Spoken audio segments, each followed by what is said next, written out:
नमस्कार, आज news channel में आपका स्वागत है। आज 31 दिसंबर 2024 दिन मंगलवार है।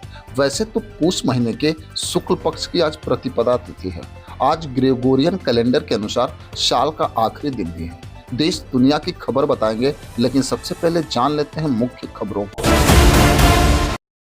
आरबीआई की रिपोर्ट में बड़ा दावा, देश की अर्थव्यवस्था में अभी भी लचीलापन। चालू वित्त वर्ष में 6.6 वृद्धि दर का लगाया गया अनुमान। इसरो ने स्पेसडेक्स मिशन की लॉन्चिंग का समय बदला। PSLV C-60 की उड़ान पे नया अपडेट जारी। 7 स्तरीय सुरक्षा के घेरे में महाकुंभ होगी आयोजित, योगी सरकार का आया बड़ा फैसला। नए साल में नया सिम लेना हो जाएगा मुश्किल, फर्जी कॉल से निपटने के लिए टेलीकॉम विभाग की बड़ी तैयारी। आईसीसी ने साल के सर्वश्रेष्ठ टेस्ट खिलाड़ी की नामांकन की सूची की जारी। भारत की ओर से जसप्रीत बुमराह का नाम। अब शहरी क्षेत्र के लोगों को भी मिलेगा प्रधानमंत्री आवास योजना का लाभ। यह योजना मुख्य रूप से उन लोगों के लिए है जो झुग्गियों और झोपड़ियों में रहते हैं या जिनके पास अपना खुद का घर नहीं है।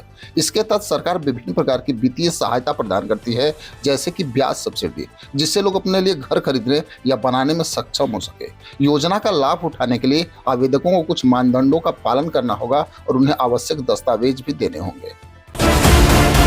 1 जनवरी से बदल जाएंगे जीएसटी के नए नियम। 1 जनवरी 2025 से करदाताओं की सख्त जीएसटी अनुपालन नियमों का सामना करना पड़ेगा और महत्वपूर्ण परिवर्तनों में से एक अनिवार्य मल्टी फैक्टर प्रमाणीकरण लागू हो जाएगी। इसे धीरे धीरे जीएसटी पोर्टल तक पहुंचाने वाले सभी टैक्स पेयर के लिए लागू किया जाएगा, जिससे उनकी सुरक्षा भी बढ़ेगी। यह पहले केवल 200 मिलियन रुपए से अधिक वार्षिक कुल कारोबारी एवं व्यवसायियों पर लागू होती थी।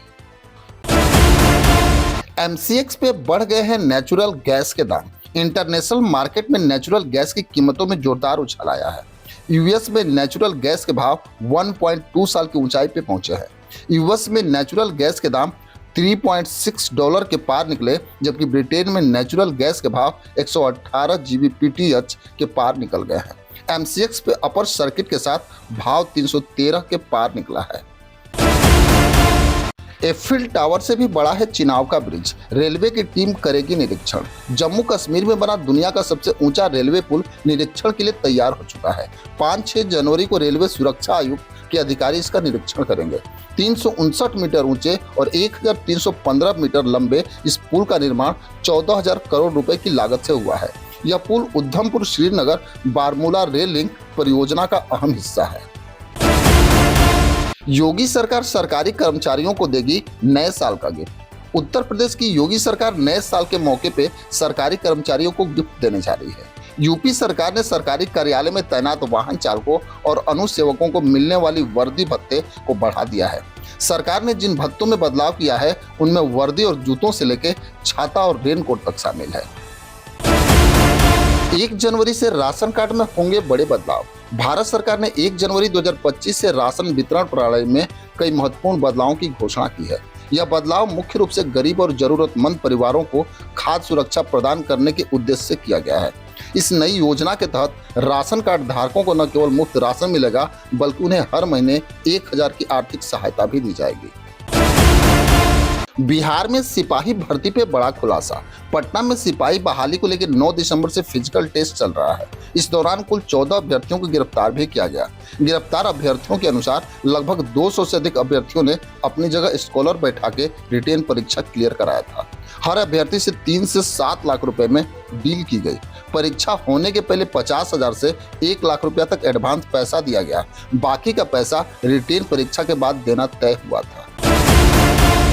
दिल्ली के LG BK सक्सेना ने मुख्यमंत्री आतिशी के नाम से लिखा पत्र।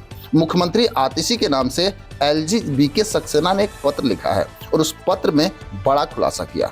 केजरीवाल बिना किसी आधार या तथ्य के आपके खिलाफ परिवहन विभाग और अन्य जांच एजेंसियों द्वारा जांच कराकर आपको जेल भेजने की बात सार्वजनिक रूप से कह रहे हैं। ये असत्य तो है ही, ऐसे बयानों में इंगित होता है कि आपको अपने ही अधीन काम करने वाले विभागों के क्रियाकलापों की कोई खबर नहीं है। चीन बना रहा है बड़ा वाटर बम।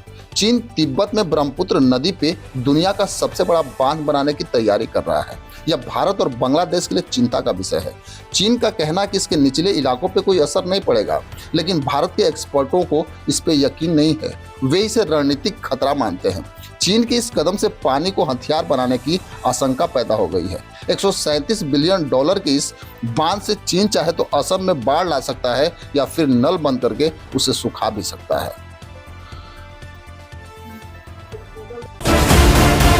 2025 में मिलेगा भाजपा को नया राष्ट्रीय अध्यक्ष। बीजेपी 2025 में नए राष्ट्रीय अध्यक्ष का चुनाव कराने वाली है।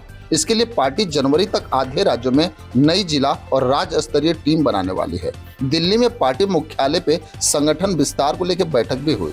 इसमें संगठन चुनावों की समीक्षा की गई। सदस्यता अभियान भी चलाया जा रहा है। इससे कई चरणों वाली सत्यापन प्रक्रिया भी लागू कर दी जाएगी। नए साल में नया सिम कार्ड लेना पड़ सकता है महंगा। सरकार ने पूरे देश में साइबर धोखाधड़ी का सामना कर रहे लाखों मोबाइल यूजर्स को राहत देने के लिए पूरी तैयारी कर ली है। उन व्यक्तियों की सूची तैयार करने के लिए कदम भी उठाए जा रहे हैं जो अब नए सिम कार्ड के लिए पात्र नहीं होंगे। दूरसंचार विभाग ने नए सिम कार्ड नियमों के तहत सख्त उपाय लागू करना शुरू कर दिया है। हाल ही में TRAI द्वारा शुरू किए गए अभियान का उद्देश्य फर्जी कॉल और SMS से समस्या से निपटना है, जिसके परिणाम स्वरूप सैकड़ों हजारों मोबाइल नंबर बैन कर दिए गए हैं। सीएम नीतीश कुमार से चिराग पासवान ने कर दी बड़ी मांग। पटना में रविवार को बीपीएससी अभ्यर्थियों पर लाठीचार्ज और वाटर कैनन की बौछार का मामला तूल पकड़ता जा रहा है। केंद्रीय मंत्री और PM मोदी के हनुमान ने इस घटना पर गहरी नाराजगी जताई है।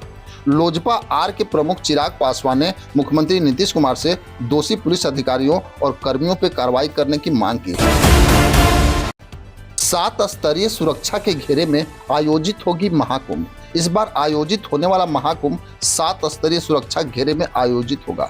पहला सुरक्षा घेरा आसपास के जिलों और आने वाले मार्गों पर वाहन की चेकिंग के रूप में होगा, तो अंतिम सुरक्षा घेरा कुंभ क्षेत्र के मुख्य स्नान घरों के आसपास होगा, जहां सुरक्षा एजेंसियों के सबसे टॉप क्लास के अफसर तैनात होंगे। हजारों CCTV कैमरों के अलावा 10,000 से अधिक जवानों की सुरक्षा के लिए भी लगाया गया है।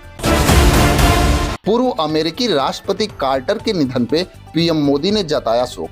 जिमी कार्टर का रविवार देर शाम 100 साल की उम्र में निधन हो गया। जिमी कार्टर अमेरिका इतिहास के सबसे लंबे समय तक जीवित रहने वाले राष्ट्रपति थे। प्रधानमंत्री नरेंद्र मोदी ने X पे लिखा कि पूर्व अमेरिकी राष्ट्रपति जिमी कार्टर के निधन से बहुत दुख हुआ। वे एक महान दूरदर्शी राजनेता थे जिन्होंने वैश्विक शांति और सद्भाव के लिए अथक प्रयास भी किया। सुप्रीम कोर्ट 31 दिसंबर को करेगा सेहत की समीक्षा। डल्लेवाल का अनशन 35 दिनों से जारी। किसान नेता जगजीत सिंह डल्लेवाल बीते 35 दिनों से अनशन कर रहे हैं। सुप्रीम कोर्ट इस मामले पर नजर रख रहा है। शीर्ष अदालत ने कहा कि 31 दिसंबर को डल्लेवाल की सेहत से जुड़ी जानकारी ली जाएगी। डल्लेवाल की सेहत को लेकर पंजाब सरकार क्या कर रही है, अदालत इसकी भी समीक्षा करेगी। भाजपा ने लगाए राहुल गांधी पे बड़े आरोप। भारतीय जनता पार्टी ने कांग्रेस सांसद राहुल गांधी पे निशाना साधा है। पार्टी ने कहा कि जब देश पूर्व प्रधानमंत्री डॉक्टर मनमोहन सिंह के निधन पर शोक मना रहा है, तो लोकसभा में विपक्ष के नेता नए साल का जश्न मनाने विदेश चले गए। भाजपा ने यह भी आरोप लगाया कि कांग्रेस पार्टी ने मनमोहन सिंह का अपमान किया है। दिल्ली पुलिस ने जारी की ट्रैफिक एडवाइजरी। दिल्ली पुलिस ने नए साल की पूर्व संध्या पे भारी भीड़ की आशंका को देखते हुए शहर में ट्रैफिक फ्लो को नियंत्रित करने और सुरक्षा बनाए रखने के लिए लोगों के लिए ट्रैफिक एडवाइजरी जारी की है। मंगलवार को रात 8 बजे से लेकर जश्न जारी होने तक यातायात प्रतिबंध लगाए जाएंगे। पुलिस उपायुक्त ढाल सिंह ने बताया कि ये प्रतिबंध निजी और सार्वजनिक परिवहन दोनों पे लागू होंगे।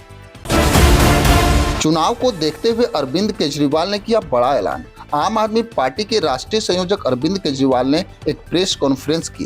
केजरीवाल ने पुजारी और ग्रंथी सम्मान योजना का ऐलान भी किया और अरविंद केजरीवाल कनॉट प्लेस के हनुमान मंदिर से इस योजना के रजिस्ट्रेशन की शुरुआत भी करेंगे। अरविंद केजरीवाल ने मंदिरों के पुजारी और गुरुद्वारे के ग्रंथियों को हर महीने सम्मान राशि देने का प्रावधान तैयार किया है। उन्हें लगभग 18,000 रुपये प्रति महीने सम्मान राशि दी जाएगी। ICC ने साल के सर्वश्रेष्ठ टेस्ट खिलाड़ी की नामांकन सूची जारी की। अंतर्राष्ट्रीय क्रिकेट परिषद ने साल के सर्वश्रेष्ठ टेस्ट खिलाड़ी की नामांकन सूची जारी कर दी है, जिसमें भारत के स्टार तेज गेंदबाज जसप्रीत बुमराह और इंग्लैंड के अनुभवी बल्लेबाज जो रूट शामिल है। बुमराह पिछले कुछ समय से टेस्ट प्रारूप में शानदार लय में दिख रहे हैं और यह पुरस्कार जीतने के प्रबल दावेदार भी माने जा रहे हैं।